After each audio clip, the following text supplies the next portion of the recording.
বৈষম্য বিরোধী ছাত্র আন্দোলন চলাকালে গেল ৪ আগস্ট পুলিশের গুলিতে নিহত হন সিরাজগঞ্জের এনায়েতপুরের দরিদ্র এক তাঁত শ্রমিক ও ২ শিক্ষার্থী। তাদের শহীদের মর্যাদা, ৩ পরিবারকে পুনর্বাসনের ব্যবস্থা ও এই হত্যার ন্যায় বিচারের দাবি জানিয়েছেন স্বজনরা। এরই মধ্যে শহীদ পরিবারগুলোকে ব্যক্তিগত ও দলীয়ভাবে কিছু সহায়তা করা হলেও তা প্রয়োজনের চেয়ে বেশ কম। সিরাজগঞ্জ থেকে আশরাফুল ইসলামের তথ্য ও চিত্রের ডেস্ক রিপোর্ট।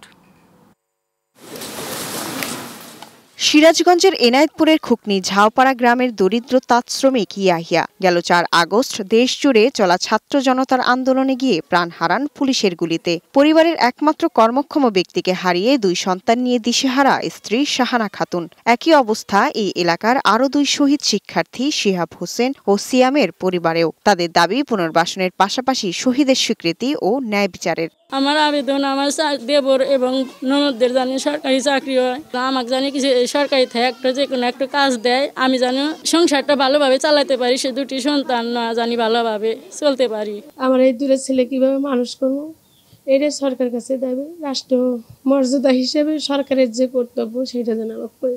বড় আশা আকাঙ্ক্ষা ছিল তাদের নিয়ে, কিন্তু ছোট ছেলেটা তো মারা গেল। এমন একটা ছেলে আছে, এই ছেলেকে একটু সরকারিভাবে একটা চাকরি দেওয়া হোক। বৈষম্য বিরোধী আন্দোলনে এই 3 শহীদের স্বজনরা আশা করছেন শহীদ পরিবারের আর্থিক সচ্ছলতা ফেরাতে কর্মক্ষম শিক্ষিত সদস্যদের দেয়া হবে সরকারি চাকরি। সরকার খালি এক আবু সাইদের কথা বলে, আর যে আবু সাইদ পান দিছে তাদের কথা তো কিছুই বলতেছে না। শিক্ষার্থী হোক বা সাধারণ জনতা হোক, যারাই শহীদ হয়েছেন সকলকেই রাষ্ট্রীয়ভাবে সম্মাননা প্রদান করা হোক এবং রাষ্ট্রীয় মর্যাদা দেওয়া হোক।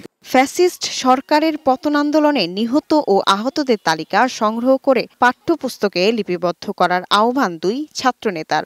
এই তরুণ রক্তের ঘা এখনো শুকায় নাই। সঠিক যদি আমরা একটা সুন্দর যদি মধ্য দিয়ে, তদন্তের মধ্য দিয়ে আমরা যদি এটা প্রকাশ করি, আমার মনে হয় জাতি ভালোভাবে জানতে পারবে। শহীদদের পরিবারের প্রতি আমাদের দৃষ্টি থাকবে, যাতে শহীদের পরিবার থেকে যারা চাকরি পাওয়ার উপযুক্ত তারা যেন সরকারি চাকরি পায় সেই ব্যবস্থা করে দেব। প্রত্যেকটা শহীদের জন্য রাস্তা থাকবে, ঘাট থাকবে। সব শহীদের স্বীকৃতি ও তাদের পরিবারকে পুনর্বাসন সহ ন্যায় বিচার নিশ্চিতে সব ব্যবস্থা নেবে সরকার, এমনটাই প্রত্যাশা সিরাজগঞ্জবাসীর।